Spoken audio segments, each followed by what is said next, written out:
Sveiki!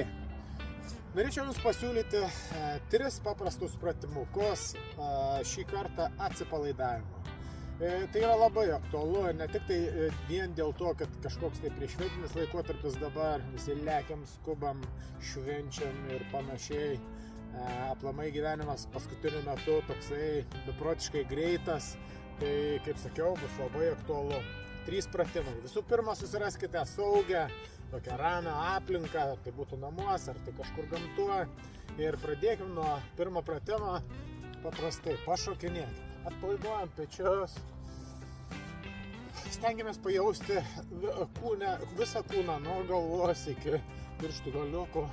Pasižiūrėti, kad nebūtų nei vienas raumuo įsitempęs, bandom viską atpalaiduoti. Žandos, ausis, pečius, rankas.